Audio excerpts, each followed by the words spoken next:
Hey everyone, this is lesson 3 in trigonometry. This is our second to last lesson.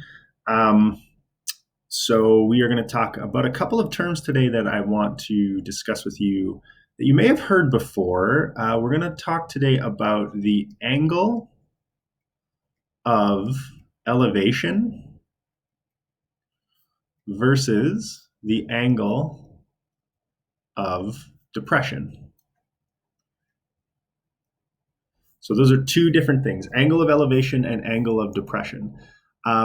Essentially, what you need to know is if you have a person standing at a spot and their eye is right here, here's their eye, they've got some eye lashes, maybe they're smiling, they're having a good day. Oh, they've got some long flowing hair, wonderful. It's like me right now, my hair is so long, it's insane. Okay, maybe it's not quite that long, but uh, if we're talking about the angle of elevation, we're always going to go right directly from the eyesight of this person, okay? And we're going to have a line that goes directly this way. Let's say it's a straight line, even though it's not perfectly straight the way I drew it. But let's say it's a straight line and it is the horizontal. It's a horizontal line, okay? So it's going perfectly straight in this direction. The angle of elevation from that line will go from the horizontal and up in some direction. So if the person tilts their head up and they begin to look at something up here, let's say they're looking at the top of a building over here. Oh boy. Oh boy. No, no, no, no, no. Let's do that again. That was less of a building and more of a wave. Oh, it's really hard to draw this on here perfectly straight. Okay, that's fair enough. So they're looking at a building in the distance and they're looking at the top of the building. This angle right here, let's call it theta, would be the angle of elevation because it goes up from the horizontal. Okay. So whatever that angle is, let's say it doesn't really matter. Let's say it's 50 degrees. That is going up from the horizontal in this direction. Okay. The angle of depression would kind of just be the opposite to that. So let's say I've got a person here and we're going to go from their eyesight right here, their eye, and maybe this is an unhappy person. Oh, that fits with the depression kind of word, unfortunately. The angle of depression, again, we have the horizontal, boom, like this. And we are looking down at something. Okay. So let's say we're standing on top of a building and we are looking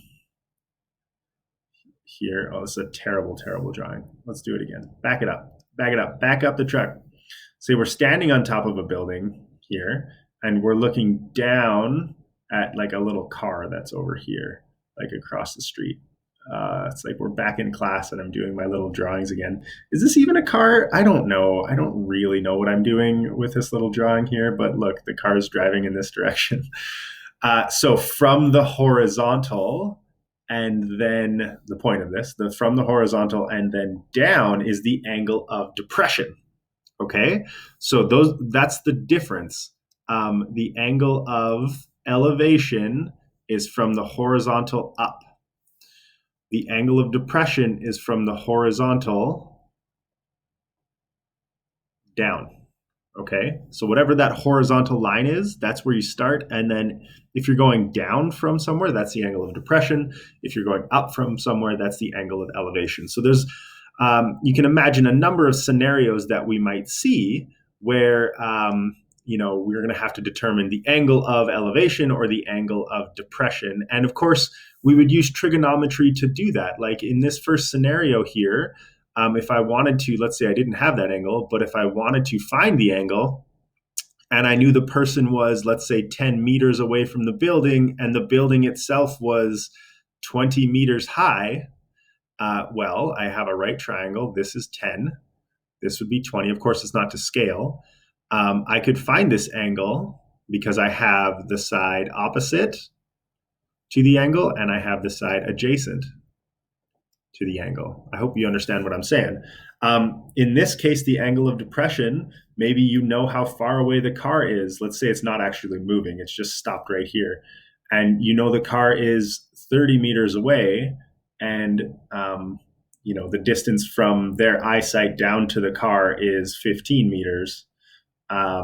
Again, from this angle, you have the side opposite and you have the side adjacent.